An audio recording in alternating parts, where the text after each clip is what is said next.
General contact unit problem child. I think the right to control your home and possessions is a natural extension of personal autonomy, something essential in any society that respects human rights.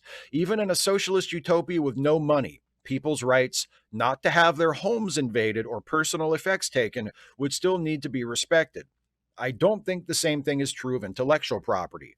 I think IP is just a legal fiction we came up with because we want it to be possible for people to make money creating art. I think if we didn't live in a capitalist society where people need money to live, intellectual property would be entirely unnecessary.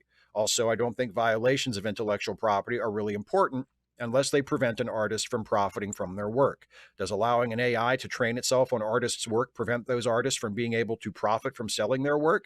To my thinking, that's the only relevant question about it, if it should be allowed or not. Okay, we disagree on a couple of things here. I think even if we did not live in a capitalist society, or even if it was somehow still capitalist in nature in some sense, but there was not as much economic pressure, let's say, on an artist having to be able to sell their art in order to profit from. Like if money was either taken entirely out of the equation or greatly reduced in power in the equation, I still think intellectual property rights should exist in some form. Now, in a society where money is not nearly as much at issue, would they have to look different? Would they have to be different? Would they have to work in a different way? Yeah, probably. But I completely reject the argument of, well, if you if you take money off the table and it's no longer, and we no longer have to worry about an artist being able to make money off of their art, then there should be no such thing as creative rights, or an artist should not have or expect to have any rights over the control of their work. I disagree with that completely. I think an artist, at least obviously during their lifetime, an artist should have some semblance of control over their work, over how it's used, over how it's distributed, over what it's used for. I think that's just as a mark of respect to that artist, and a mark of um, respect for art itself. Even if there's no money in the equation, an artist should have some degree of control over how their work is used. Even if money was not involved, Bruce Springsteen should still be able to tell Donald Trump, you can't use my songs at your rallies. Because it's not just about money. It's about integrity. It's about seeing your work represented in a way that you think is in line with what you were trying to accomplish, with your message, with your values, with all kinds of things that have nothing to do with money. Um, Obviously, I would still want there to be carve outs for things like commentary and fair use and all of the exceptions that we have to current copyright law, which are good and necessary things. But no, even if money was not at issue with any of this, I still very strongly believe that intellectual property rights in some form should exist, and that artists should have some control over their creations.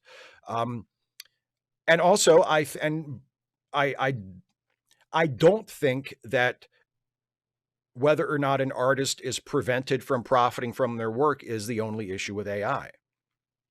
A lot of people make that argument. They say, well, oh, sure, an AI is trained on someone else's art, but it doesn't stop them from profiting off of their art.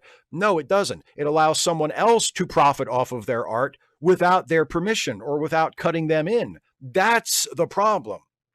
If someone trains an AI on a bunch of my YouTube videos without my permission and without compensating me in any way, and then that AI that was trained in part on my videos, on my content, goes on to generate billions of dollars in revenue for that company, and I don't see any of that, and none of the artists whose work was also used to train that AI that is generating all that revenue see any of that either, that's not fair. That's stealing.